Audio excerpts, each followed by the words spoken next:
Number one, why do you want to write your book? It sounds so simple and as if, well, it's obvious, right? I mean, I want to be a published author, and that is your reason. Well, the problem with that simple reason is it won't give you enough fuel to keep you going long past the point of exhaustion and feeling like, is this even going to become a reality? You see, I can tell you that self-publishing a book takes a lot of effort and work. It takes time, it takes commitment, it takes consistency, and it requires you to just keep going and frankly, never quit until the job is done. And unless you've got really powerful reasons why you want to write and publish a book, it's going to be really easy to give up on the project. And that's not a judgment or knock on you or anyone else who stops writing their book. It's just fact. If we don't have powerful reasons to do something, it's really easy to stop. I can tell you, my reasons for writing my book were the thing that got me to actually write and publish the book. I'd thought about writing a book for over 7 years. I'd thought about writing a book for over 7 years. And until I had specific, powerful, meaningful reasons, I didn't put pen to paper on actually writing it. I came up with all kinds of ideas. I mean, dozens and dozens of ideas on different books that I might write one day that I thought were great ideas, but I didn't actually start working on a book. I mean, really start working on a book, the one that I published, until I knew why, until I had really big, powerful, and important reasons. So as examples, my reasons included things like, I want to write and publish a book because it's been a dream of mine. But that's not enough of a reason. The other reasons included things like I'd been creating content for years by the time I started writing the book, and I had received so many really encouraging messages from people that they were getting a lot of great value from the videos and the content that I was publishing.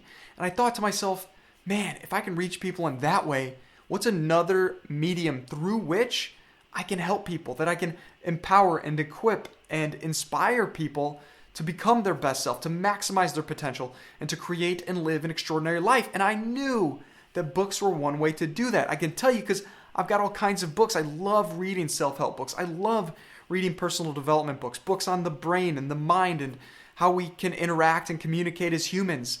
I love reading, and it's one way that I've improved myself in my life.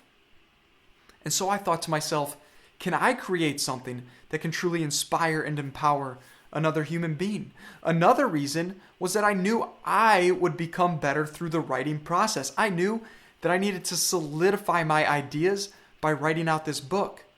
And I knew that if I could solidify my ideas, then I'd be more understanding of the things that I've been learning through all the reading that I've been doing. And if I have a better understanding, a more in-depth knowledge of the things that I want to be teaching and sharing with other people, well, I'm just in a better position to actually share truly valuable content. The second question you've got to ask yourself, what's the bigger picture? Where does the book that you want to write fit within the context of everything else that you're doing in life?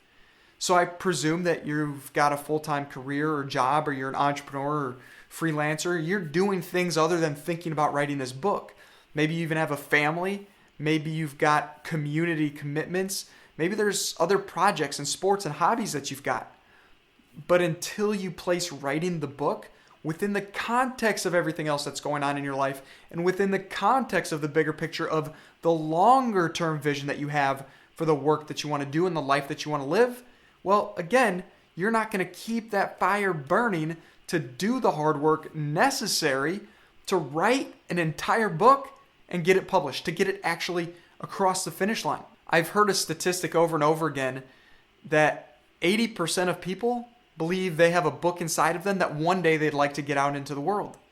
And then you look at the total number of people that have actually published a book, and from what I've seen, that number is way below 1%.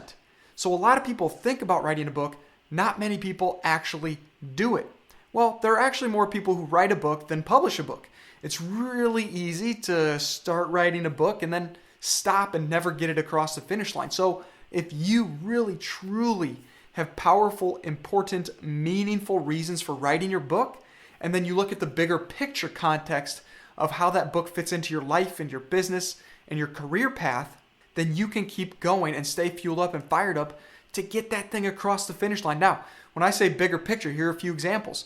Do you want to use the book to become a big speaker, a big time speaker? Do you want to be a multiple time author? For me, that's one thing I want to do, is I want to write many books over my lifetime, because it truly is a fulfilling and meaningful process. The work itself really brought me a ton of value. And so I want to write more books, and I want to master that craft. I want to get better at being able to write and publish books. And so I'm going to do more of them. And so writing this book put a stake in the ground as my first point that I will now move forward from. So I have the experience and I know what it's like, and now I will just continue to get better. The third question to ask yourself, I guess that's why I made these cards so I could put up number 3. The third question you've got to ask yourself is, what will keep me going when times get tough? And we've touched on some of these, and maybe it's your reasons for wanting to go. Maybe it's to write the book. Maybe it's your reasons for creating the result within the bigger context of what you're trying to accomplish. But what I really mean with what will keep you going is, what are the habits, what are the activities that will remind you of your reasons why and your bigger picture vision that you have for how this book fits into your life and your business and your career. For me, one really important and powerful thing for me was to journal. I love to journal. I think it's a powerful exercise. You can go watch the video that's popping up on the screen right now to learn more about my thoughts on journaling and how to implement it into your life. But I would journal all the time about what this book would do and who it was going to help and who it was going to serve and how it was going to help people and what it meant for me in the bigger picture scheme of my life. And so I just had this habit of journaling every single day about my big dreams and my big goals, and certainly writing and publishing a book fit into that category of big dreams and big goals. And so I just constantly was writing about how important this was for me, my reasons why, the outcomes that would occur, not just for me, but for my family, for the people who would read the book and be served by it. And so I just want to encourage you, my friend, that if you have a book on your heart and a book that you truly believe you want to write and get out into the world, you've got to answer these questions so that you can stay fueled up and fired up to do the work necessary to turn your dream into reality. And if you're working on your dreams to make them into reality, go and watch this video next to help you stay encouraged and inspired on your journey. And until next time, my friend, just keep going.